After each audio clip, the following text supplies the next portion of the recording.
My name is Dave, and I'm 45 years old. I own a garage, a space that holds everything I've worked for in my life. The fact that I built it from scratch makes it unique to me. My journey began when I was 18. After spending 7 years working in my uncle's garage, I finally saved enough to open my own. Those early years were tough, but I poured my heart, soul, and effort into making that garage what it is today. Over the course of the next 30 years, it grew beyond my expectations. Did I ever fall in love? Yes, I did. Her name was Lily. We met at an auto show when she was still in university, and it felt like an instant connection. We exchanged numbers and kept in touch even though we lived in different cities. Months later, we met again, this time at my home. It was her first visit, and something about it felt special. But not long after, Lily's world turned upside down. Her parents passed away, and she almost had to drop out of university. I couldn't stand to see her struggling, so I used my savings to help her finish her studies. She was overwhelmed with emotion and hugged me tightly, crying tears of gratitude. 5 years later, Lily moved in with me, and life seemed perfect. She landed a job at a law firm nearby, and we were raising 2 wonderful children, Maria, who is now 18 and about to finish university, and Jack, 17, who plays in a local rock band. Watching my children chase their dreams made me feel fulfilled. But as the years passed, something changed in Lily. After 20 years of marriage, I knew everything about her habits, her thoughts, even the little lies she'd tell. She had recently started a new high-profile role under a prominent attorney, and that's when the cracks in our relationship began to show. Late nights became more frequent, and I could feel her slipping away. I kept quiet for 3 months, observing her. Finally, one day, I confronted her. "Why have you been coming home so late?" I asked calm but firm. I'd always been patient, but something inside me snapped. She'd never seen this side of me before. After about 20 minutes of questioning, she broke down and confessed she was having an affair with her boss. My mind raced, and I asked one simple question. "Why?" She looked me in the eyes and said, "You're the same man I married 20 years ago. You haven't changed. You're stuck in your garage wearing the same old clothes. You're not the man I need. I want someone who reflects my success, someone who takes charge, someone who is an alpha male. You've been loyal, but you're not enough." Her words cut deep, but I wasn't going to let her define me. I replied, "So you're leaving me after 25 years because I don't fit your ideal image? Because I'm not presentable at your fancy parties? Because I'm not domineering or abusive? Have I not been a good husband? I supported your education, raised 2 children, and made sure they went to college, and yet it's not enough for you." She stood her ground. "You need to understand, I'm moving on with my new partner. If you don't comply, I'll make sure you lose everything, your garage, your house, everything you've worked for." I leaned back in my chair and smiled. "You think you can take everything from me with legal tricks?" She smirked. "Yes, best of luck." The next morning, she called her lover. "Hello, John, we have a problem. Dave knows about us." John's response was calm. "It's not the end of the world. We planned for this." Lily sighed. "I know, but it hurts. We've been married for 20 years, and we have 2 kids. I told him everything. He's been loyal to me. But it all feels hollow when he reminds me of everything he's done for me." John reassured her. "Don't worry, I'll handle it. Just give me the address to the garage. I'll bring the documents." That afternoon, John showed up at my garage.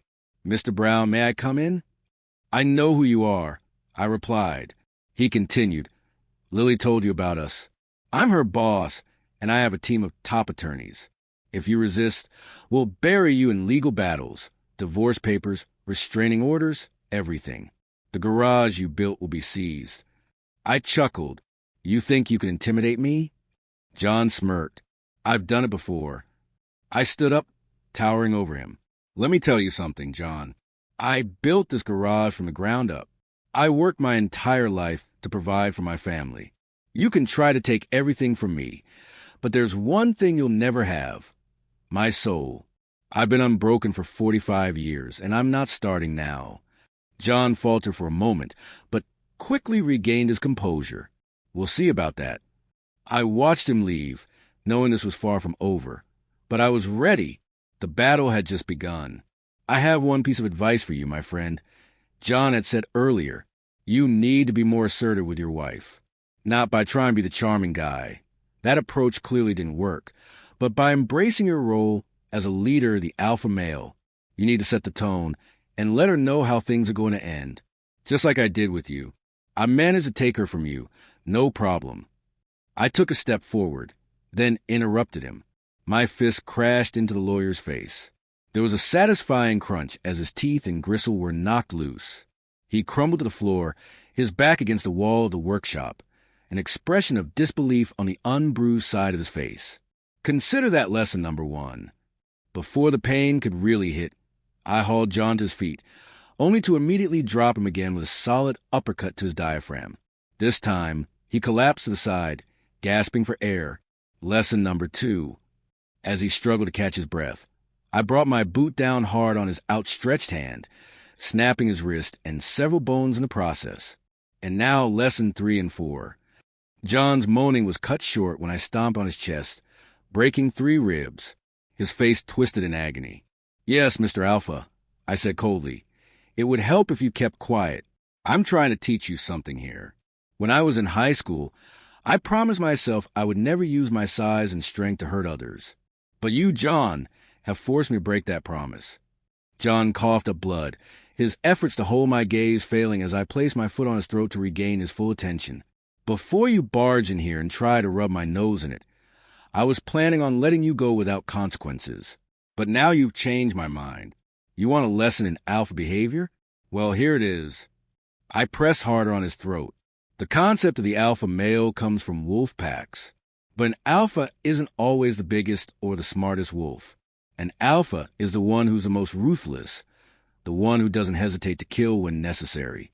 And you, I released my foot and watched him writhe on the floor. You're not even close. You're just another office drone playing dress-up in a world you don't understand. John writhed on the ground as I continued. You have options, John. You can go to the police. But there's no guarantee they'll arrest me. Maybe I'll get out on bail. Maybe not. Maybe they'll even attribute this to me. Or maybe they won't. Worst case, I get 5 years. 5 years of learning how to be even more efficient in dealing out pain. Learning how to make people disappear. And when I get out, we'll have another talk. I stood up, adjusting my shirt. Or you can consider this experience a lesson, a cautionary tale of what happens when you sleep with another man's wife. John was silent now, breathing heavily, blood pooling beneath him. Now get out of my workshop, I said coldly. Later that evening, Lily called John. John, I'm waiting at the office. I thought you'd be back by now.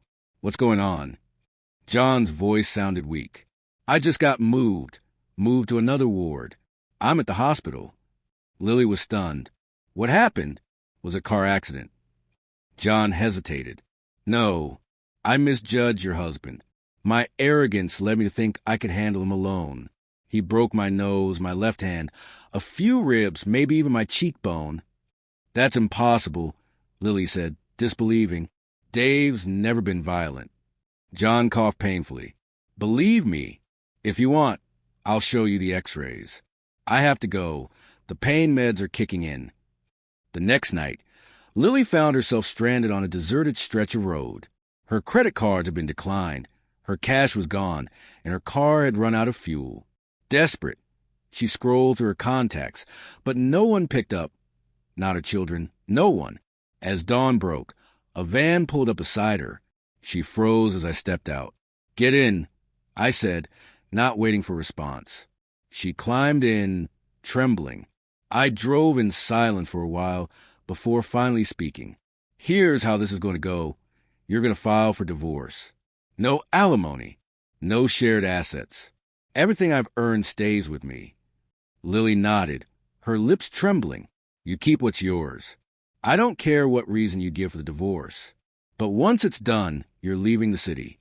My kids can see you if they want, but not in my presence. She stared at me, white-faced. And if your things aren't packed and gone by tomorrow at 11 a.m., I added, they'll be burned. 5 days later, the paperwork was on my desk. A few months after that, I was a free man. Do I regret it? Maybe. I regret that my marriage fell apart. Maybe I regret that Lily couldn't understand loyalty. What I don't regret is showing John exactly what an alpha male looks like.